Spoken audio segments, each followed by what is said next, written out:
Shalom, family. Okay, or shalom. And I pray everyone is doing well. Another Sound Sabbath class, okay? And just as I mentioned previously, the Sound Sabbath class, we're going to be picking things back up with a part two concerning birthdays, anniversaries, weddings, and other celebrations, okay? And if you were, with us for the previous part, you understand that we were dealing with gifts. We left off with gifts, okay? And we didn't complete that segment, but for the sake of this class, I'll start with the top of that segment, okay? Dealing with gifts. Let's get Esther chapter 9, and we're going to go ahead and read verse 21 through 22. Esther chapter 9 and verse 21. And it says, to establish this among them, that they should keep the 14th day of the month Adar and the 15th day of the same yearly. Okay, and this is making mention of a holy convocation and feast day we keep known as Purim. Okay, also known as Mordecai's Day. So, 22. As the days were in, the Jews rested from their enemies in the month which was turned unto them from sorrow to joy, and from mourning into a good day, that they should make them days of feasting and joy, and of sending portions one to another and gifts to the poor. So here we see that one of the key things they did, they were sending gifts one another. Okay, they were sending gifts and portions, things of that nature. So is it a problem or is it a sin to if I make or send gifts? No, that's not a problem at all. So let's get Matthew chapter 2 and verse 11. So, because as we see, our forefathers in righteousness wouldn't have been doing if it was a problem or an issue. Let's get Matthew chapter 2, and we're going to go ahead and read, we can start verse 10. Verse 10, when they saw the star, they rejoiced with exceeding great joy. And when they were come into the house, they saw the young child with Mary his mother, and fell down and worshipped him. And when they had opened their treasures, they presented unto him gifts, gold and frankincense and myrrh. And they did this and rejoice of this child, whom the world knows as Jesus Christ, which in the Hebrew, Hamashiach Yahushua, he was born. So they presented unto him, they gave gifts to him. And again, if that was a problem, they would have easily have said, no, we don't do that, or it would have made mention of, and they, decided to give them gifts and worship the child, but the parents refused. They said, no such custom or thing should be done in Israel. They would have said something to that if it was an issue or a problem. So let's get 2 Chronicles 32, and we're going to read verse 10 through 11. We're going to skip down a little bit in this one, and I want to make sure I get the context as well for this one. Let's get 2 Chronicles, and we're going to get chapter 32. We're going to start from verse 10 through 11 and then jump down to 15, then 19 through 23. 2 Chronicles chapter 32 and verse 10, and it reads, thus saith Sennacherib, king of Assyria, wherein do ye trust that ye abide in the siege in Jerusalem? So, of course, this is one of the other nations, or at times you may mention in the scriptures, you may see the heathen, okay, in which he's trying to gain the minds of our people that, hey, what you doing in trusting in this? Verse 11, does not Hezekiah persuade you to give over yourselves to die by famine and by thirst, saying, the Lord our God shall deliver us out of the hand of the king of Assyria? And making mention, like scoffing at our leaders and our God, saying, hey, ain't Hezekiah trying to persuade you that, hey, ain't God gonna come and help you and deliver you, out of his hands? Let's read verse 15. Now therefore, let not Hezekiah deceive you, nor persuade you on this manner, neither yet believe him. For no God of any nation or kingdom was able to deliver his people out of mine hand and out of the hand of my fathers. How much less shall your God deliver you out of mine hand? So at times, the other nations, they felt that way. You know, well, if I brought all these other nations in captivity, it makes you think I won't subdue your nation too. And these other nations, they God ain't helped them. What makes you think your God's so different and so special? So doubting the power that not only are any of these gods real or exist, but that our God is actually real and true power. So let's skip down to verse 19. Let's read 19 through 23. Verse 19. And they spake against the God of Jerusalem, as against the gods of the people of the earth, which were the work of the hands of man. So I think they mixed the credit because people all try to, oh, we all serve the same God. No, we don't. No, we don't. All God don't have the same rules and standards. And you understand that now there's only one true God. These other gods are man-made. So, continuing on, verse 20. And for this cause, Hezekiah the king and the prophet Isaiah, the son of Amos, prayed and cried to heaven. So see, they prayed and they cried out to the Most High God. So 21. And the Lord sent an angel, which cut off all the mighty men of valor and the leaders and captains in the camp of the king of Assyria. So he returned with shame of his face to his own land. And when he was come into the house of his God, they that came forth of his own bowels slew him there with the sword. So of course he had to ultimately repent and eat his own words, even unto death, because hey, Most High God showed up and showed out for his people. Verse 22. Thus the Lord saved Hezekiah and the inhabitants of Jerusalem from the hand of Sennacherib, the king of Assyria, and from the hand of all others, and guided them on every side. So now we're understanding a lot of the backstory to lead us into these last couple of verses, okay? And what happened as a result. Verse 23. And many brought gifts unto the Lord to Jerusalem. So they brought gifts unto the Lord. Hey, I want to give these things to Most High God. But also, what else do they do? And presents to Hezekiah, king of Judah, so that he was magnified in the sight of all nations from henceforth. So they brought gifts unto him. Oh, I just wanted, 23, 19 to 23. So they brought gifts unto King Hezekiah. You can bring gifts. They brought gifts unto the king. They brought presents. Not a problem. Gifts and presents aren't a problem. So now, let's get into our next segment. What about baby showers and things of that nature? Let's get Jeremiah 20, 14 through 15.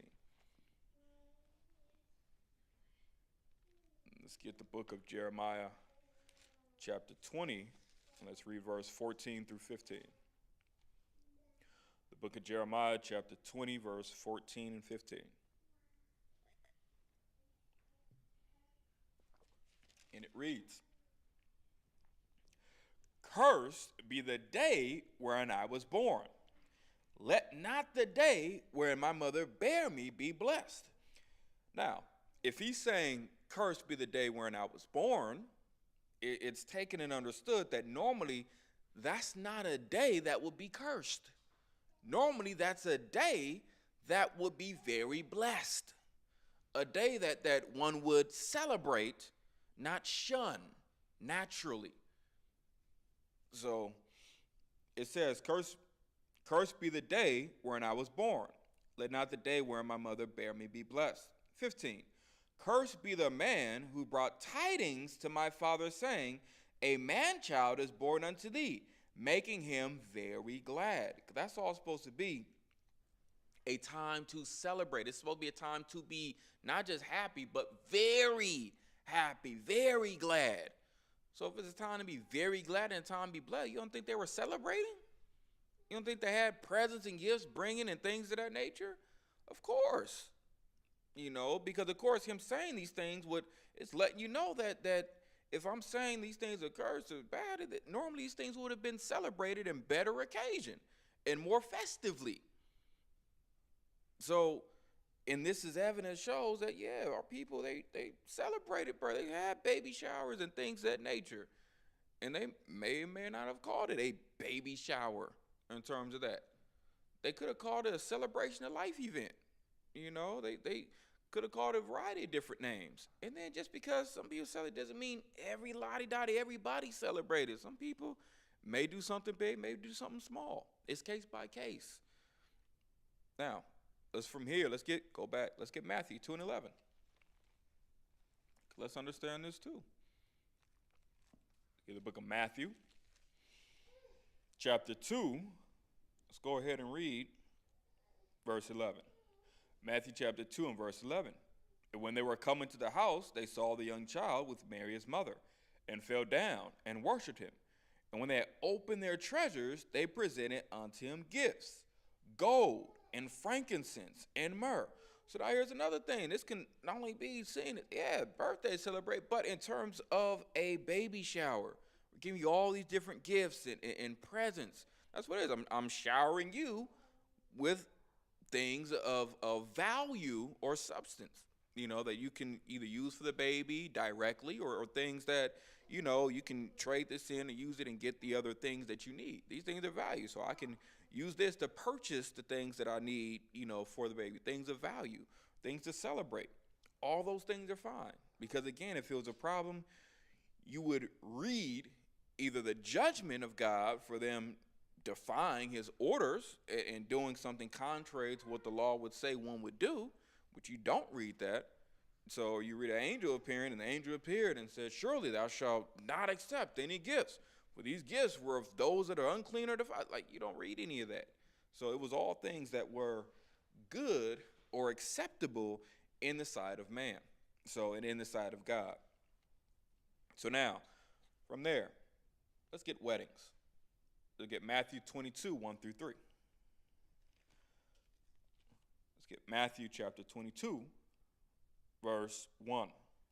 Book of Matthew chapter 22, and verse 1, and it reads, Yahushua answered and spake unto them again by parables, and said, the kingdom of heaven is likened unto a certain king, which made a marriage for his son. Okay, now listen to this. Made a marriage for his son. You're dealing with a marriage, okay? And this is, again, likened to the kingdom of heaven, okay? This is dealing with the kingdom of heaven. So understanding that if this was wicked, Christ wouldn't make this analogy for something good. So it says verse 3, and sent forth his servants to call them that were bidden to the wedding, and they would not come. So now understanding that you wouldn't have a reference to a wedding and a wedding ceremony if that was something in which our people did not do, or if it was a problem for our people. So otherwise, it wouldn't have been mentioned in this type of context that this was something good in terms of having a marriage supper or a marriage ceremony. It would have been an issue. So now from here, let's go ahead and let's get 2nd Ezra 9 and 47.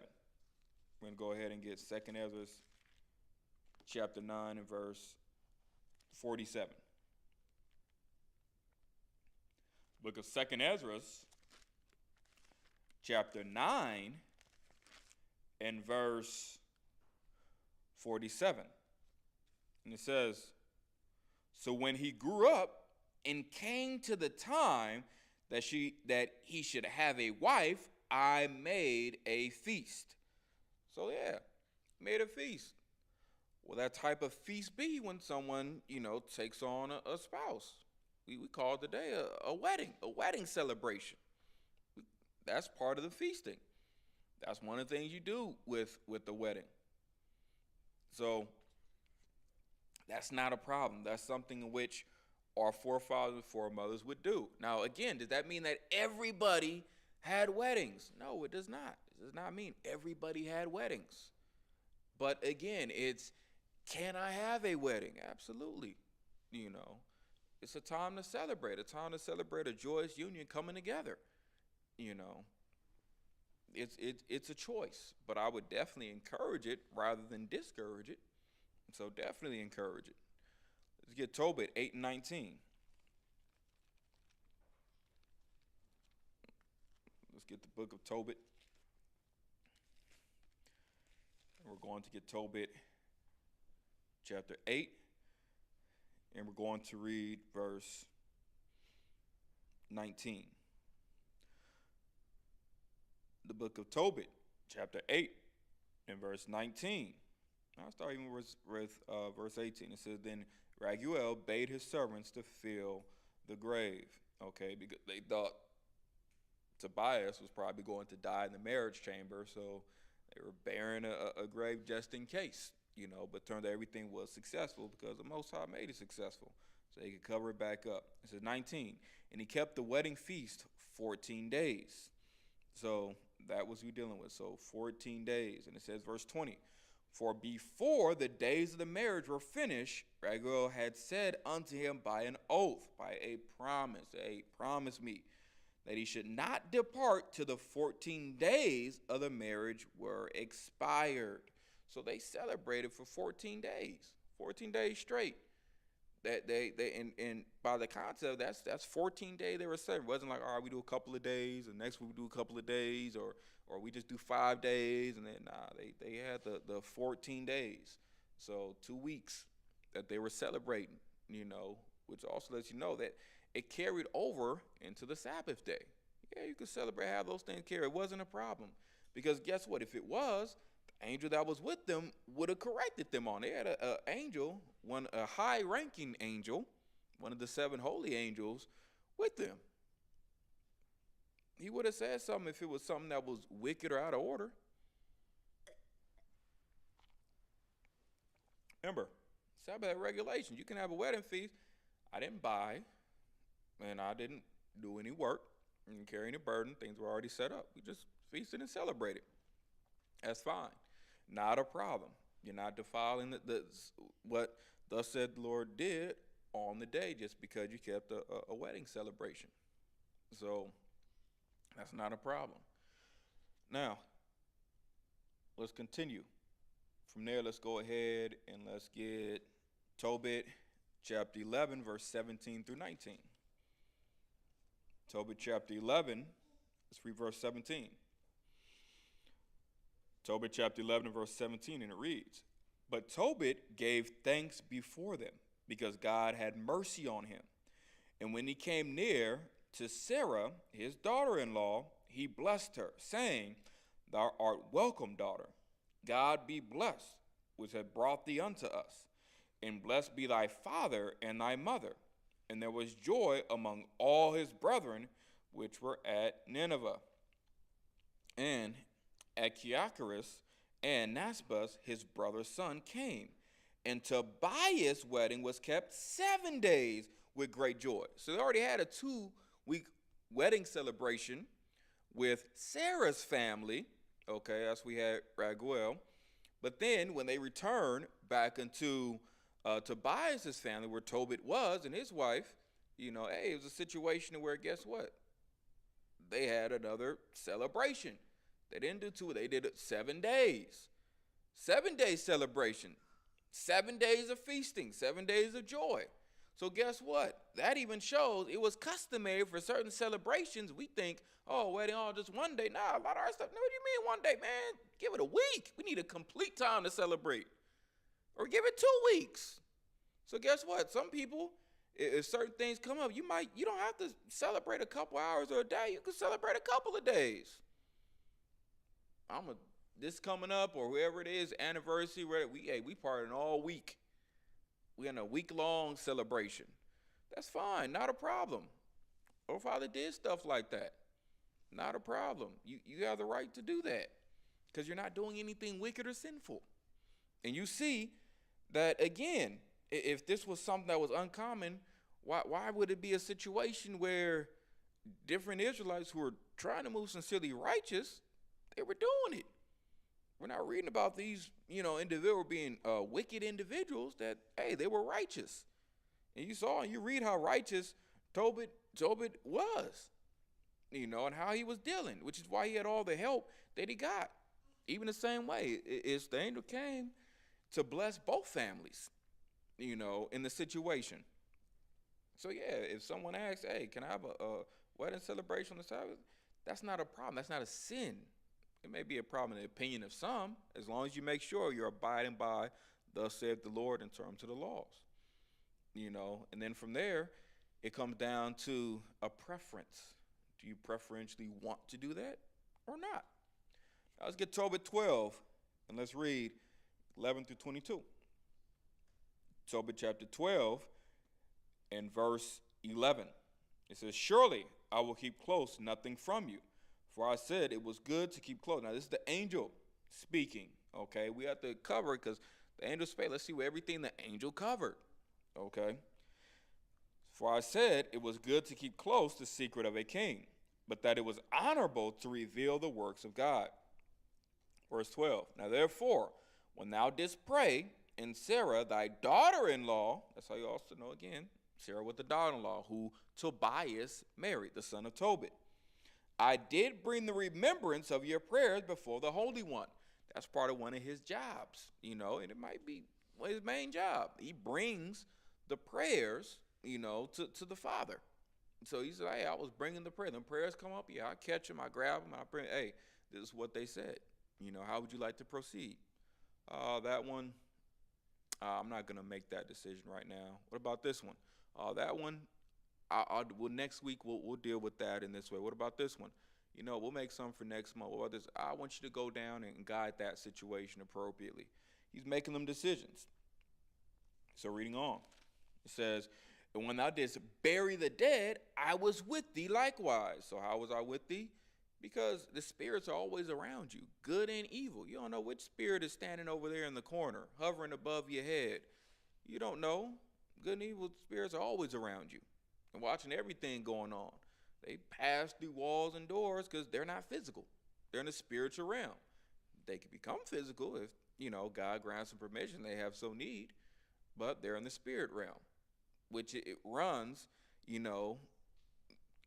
with our realm, but outside of our physical sight and generally our ability to see, unless the Most High righteously gives us that ability, or others practicing divination and things, they get it from Satan, So, verse 13, and when thou didst not delay to rise up and leave thy dinner to go and cover the dead, thy good deed was not hid from me, but I was with thee. So see that a lot of times angels they be with you. They be watching, that's part of their job, keep you in your way. So, and it goes to show they pay attention to details. It said, hey, and when thou didst not delay, meaning they know certain time when you procrastinating. Oh, what's she doing over there? Oh, she taking a sweet time. She playing. She being productive? Nah, she just throwing a chair, playing on her phone, still on Instagram. What are you doing? He been on the game all day, hours. You don't even productive? Nah, not yet. All right, then delay that blessing in until he deal with him as productive he is with us, and we'll be as productive with him. They pay attention to things. So I did not delay to rise up and leave thy dinner to go and cover the dead.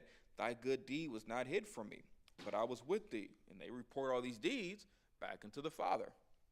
And now God has sent me to heal thee and Sarah thy daughter-in-law. Now mind you, even these events, these events were 8 years ago. Tobit was blind from 52 to 60. Good deeds, even from years ago, those things can come back later and still be a blessing for you.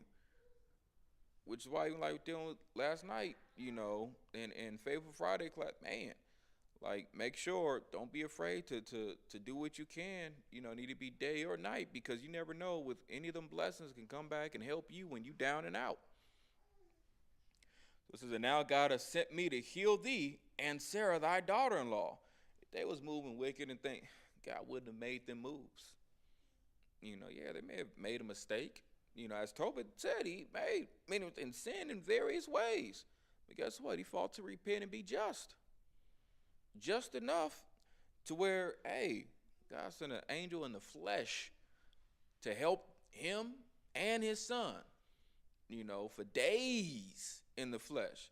It's high blessing. 15, he says, I am Raphael, one of the 7 holy angels, which present the prayers of the saints, and which go in and out before the glory of the Holy One. They be like, hey, we be right there with the Most High. We go in and out from him. We close. Then there were both troubled and fell upon their faces, for they feared. Why would they fear? Because you see an angel, man, you don't really know if it's for a blessing or judgment. You don't know if they for you or against you, because they do the will of the Most High. So it's always one of those things. And then also you see an angel, it's probably there to kill you. So and they understood that. So there was much fear. And that's why he said this in verse 17. But he said unto them, fear not, for it shall go well with you. Praise God, therefore. He said, look, fear not, it's all right. You're going to be all right. It's going to go well with y'all. I ain't here for, judgment in that regard to harm you. I'm here for judgment in terms of righteousness and what God decided he wants to give you and do for you. 18. For not of any favor of mine, so don't think. And that's why we think, well, angel did this and pray to the angels. Said, nah, the angels ain't calling the shots. They just following orders. He said, ain't no favor of mine. I ain't choosing to do this because this is what I really want to do. So, but by the will of our God, I came. You see that? He said, by the will of our God, that's why I'm here, because he wants me here. Otherwise, I wouldn't be here. So they don't have will like what we have. They don't have free will. They follow orders. They get told what to do. So if God say, hey, go help them over there or help them, all right, I'm going. God say, destroy them over there, all right, destroy them, all right, I'm going. Ain't no personability or I feel this way. So they just call it what it is. Oh, yeah, they wicked over there, so yeah, they getting destroyed. Or, yeah, they righteous over there, so God had me help them over there. That's all it is. So it says, verse 18, for not of any favor of mine, but by the will of our God I came, wherefore praise him forever. All these days I did appear unto you. So, man, days he appeared. Days he seemed to be as one human being unto us. But I did neither eat nor drink, but you did see a vision. So you thinking I'm eating or drinking. It's like, nah, it's just deceiving your eyes to think I'm drinking and eating. He said that too. Jedi mind tricker, they say. It's like, nah, you just saw a vision. You were daydreaming and thought I was eating and drinking, but I didn't eat or drink nothing because I don't need to. So, 20, now therefore give God thanks, for I go up to him that sent me, but write all things which are done in a book. And when they arose, they saw him no more. Then they confessed the great and wonderful works of God, and how the angel of the Lord had appeared unto them. So now, and all that, did you hear anything where he mentioned they was wicked for celebrating some wedding on the Sabbath? Did you see anything that was dealing with, hey, but yeah, the other day, yeah, what y'all did was wrong though, and God gonna judge y'all for that. You ain't seeing that. So guess what? It wasn't a problem. They didn't sin. Otherwise, if there was a sin, he would have called it out while he was with them. He gave them all this admonishment, all these words. He pulled them to the side, gave them these words, and at the end of the day, he blessed them because they were doing everything that was good and in order, in line of the scriptures. Sometimes we try to add more to the scripture because we have a preference.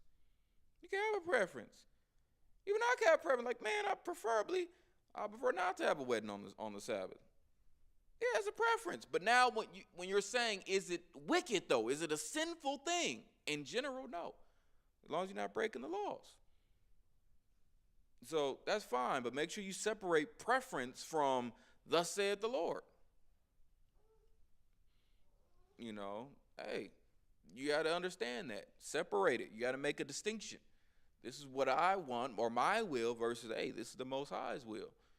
So, personally, same thing. I wouldn't want a wedding celebrate 14 days, even though someone forefather did it. Hey, that ain't what I would want to do. So, but again, preference. It's a thing. So now, from there, let's get the next segment, celebrations. Let's get Genesis 21:8. I just want to have a celebration for any cause. Is that a problem? Genesis 21 and verse 8. Let's read this. Excuse me. Let's start verse 7. He said, who would have said unto Abraham that Sarah should have given children suck, for I have borne him a son in his old age. Verse 8. And the child grew and was weaned. So he was weaned, meaning what? No longer requiring breast milk, taken off of the breast. And Abraham made a great feast. He didn't just make a little feast.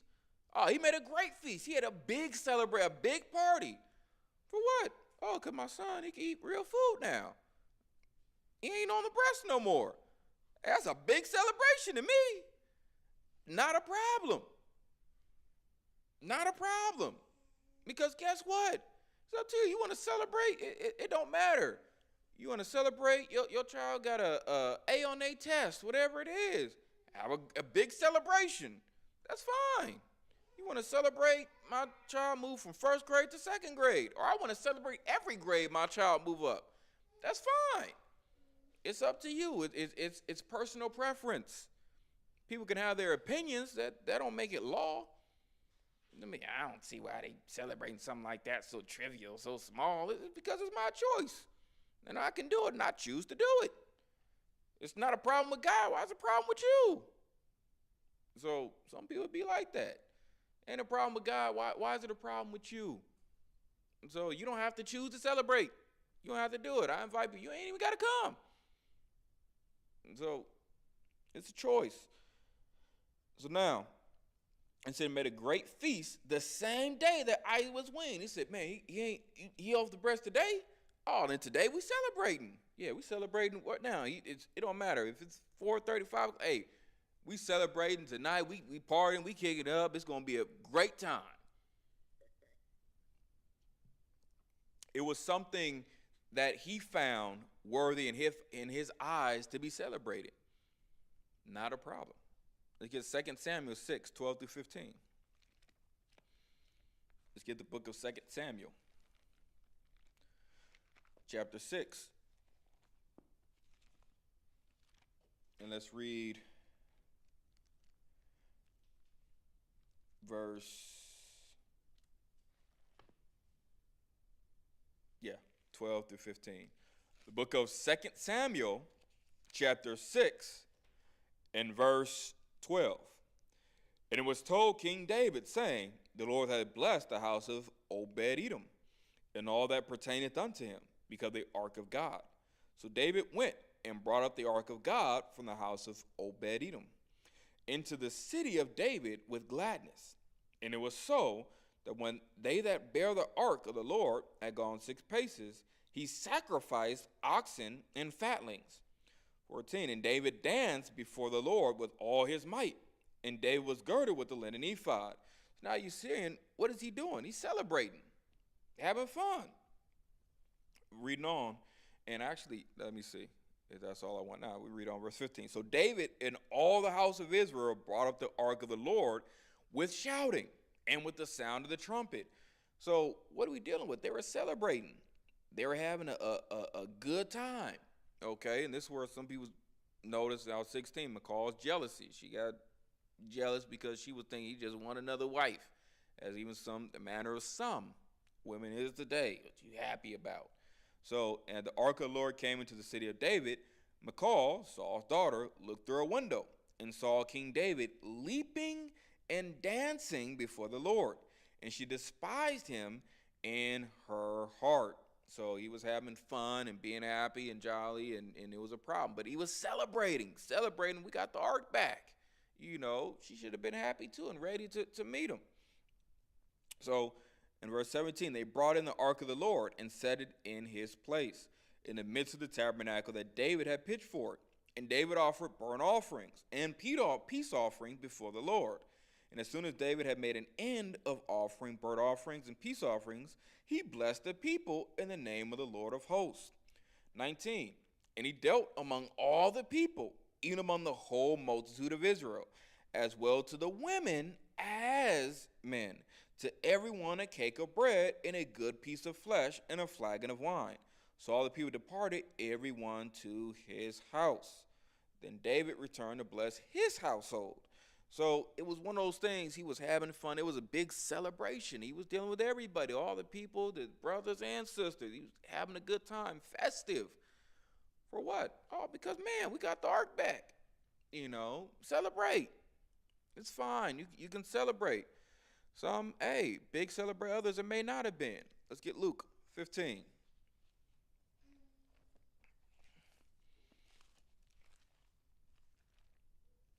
let's get the book of Luke, and we're going to get chapter 15.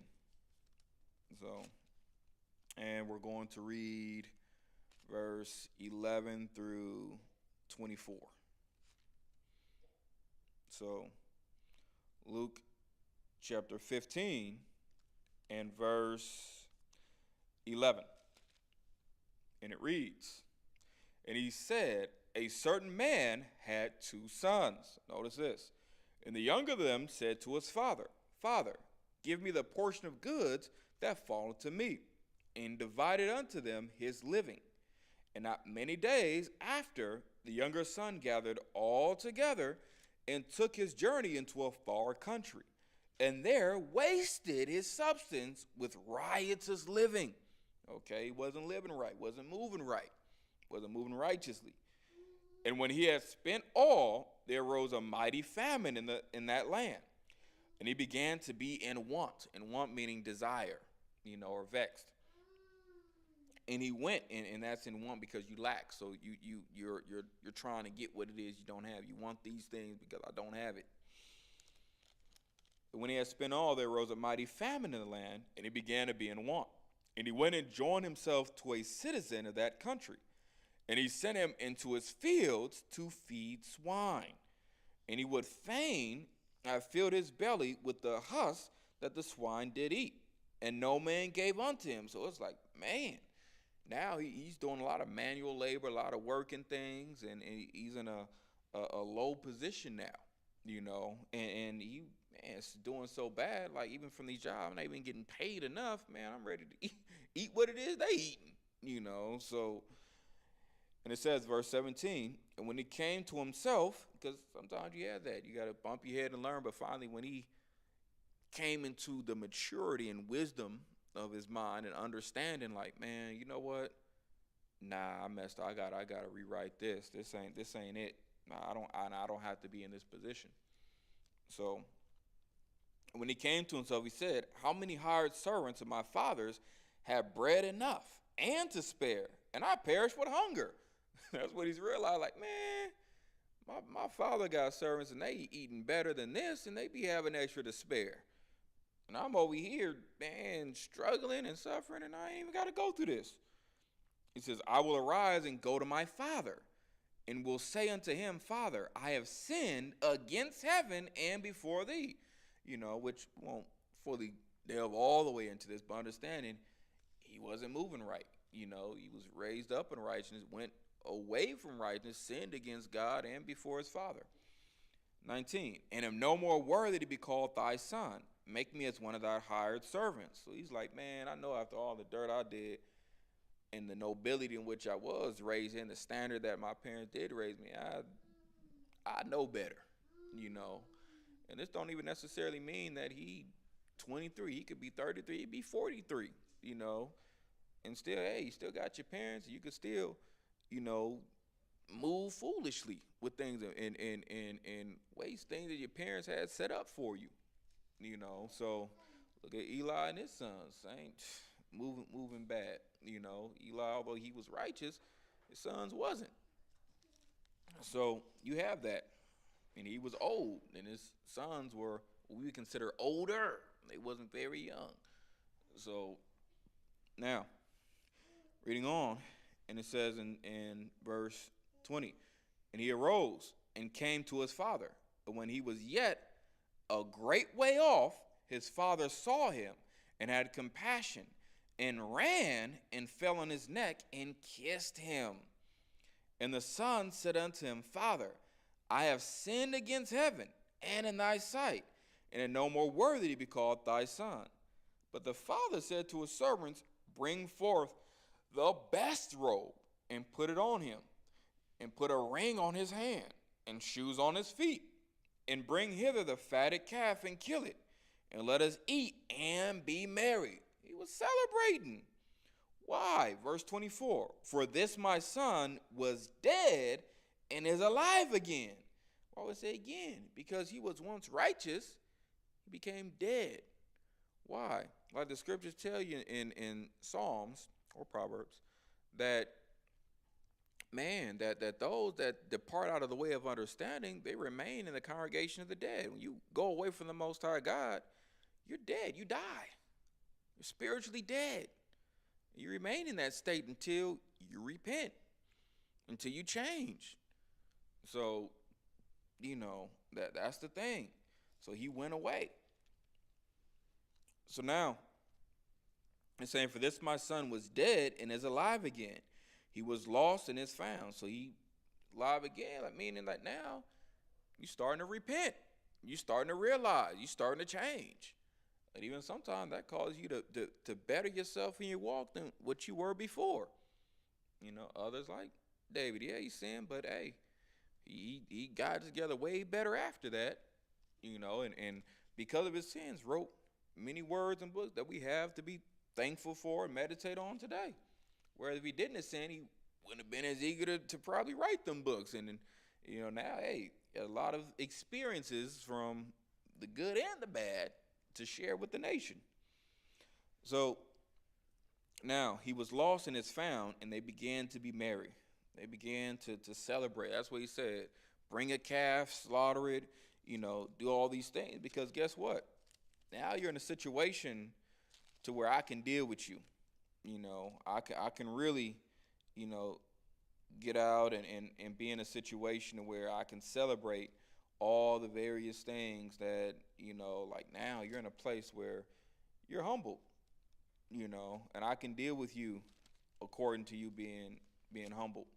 So that was a big blessing. So when you see, it's not a problem for you to celebrate a variety of things you might think to celebrate.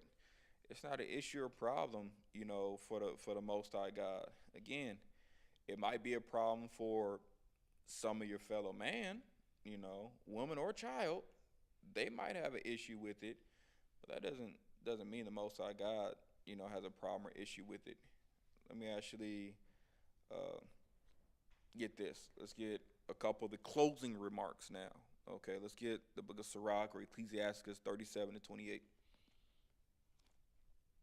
So let's go ahead and get Sirach 37-28. Book of Sirach or Ecclesiastes chapter 37 and verse 28. For all things are not profitable for all men, neither hath every soul pleasure in everything. So again, everything isn't necessarily something that everybody has the same joy or pleasure in doing. Something you very much so might like, someone else, they don't care for. They don't particularly care for, but I'm good. I don't need to do that. And what someone might enjoy as a good time, someone else may find annoying or burdensome. So it's case by case. Now, let's get Sirach 32-20. Flip over to the book of Sirach or Ecclesiastes, chapter 32 and verse 20. It says, Go not in a way wherein thou mayest fall, and stumble not among the stones. So if something for you, if it's a stumbling block, don't go down that path. Or if hey, I might forget or pass over and offend, then I have to be mindful. So because certain times, certain routines help you stay on track. Even like with the Sabbath, certain routines can help you stay on track with remembering the Sabbath. If it's like, hey, some of for they can celebrate in certain ways on the days. Man, if I celebrate, I mess around and forget it's a Sabbath, then it might be evil for you. Then stay away from that. Avoid so that you don't cause a problem or an error or issue. So you have to understand that. So now a lot of things, man, is lawful just based upon how you execute things, how you do things, and just being mindful of the Most High God and everything it is that you do. And say, hey, if the law says do this, then I make sure I do that. If it says don't do this, then I make sure I stay in compliance and don't do the things it tells me to do. But hopefully through, the parts we cover, part 1 and part 2, you guys understand that, when it comes down to birthdays, anniversaries, weddings, other celebrations, these things are generally lawful for one to do. okay? But as with anything, anything can become idolatrous, and your spouse can become an idol to you. Your children can become an idol to you. So you just have to keep things in context and make sure you don't put them above the Most High. But in general, these things aren't deemed a problem or issue, because if it was, the scriptures would have clearly have said it, and we wouldn't have these various examples where these things were acceptable, with the Most High God, or He didn't have an issue with these things or with the people who were doing these things. So I pray that these words find you well and are comforting, that you study these things, and like, share, and subscribe, and hopefully spread the word for others, that they can learn and be edified as well. So with that, my name is Yatab, Bishop of Sound Faith Ministries, and I say, Shalom.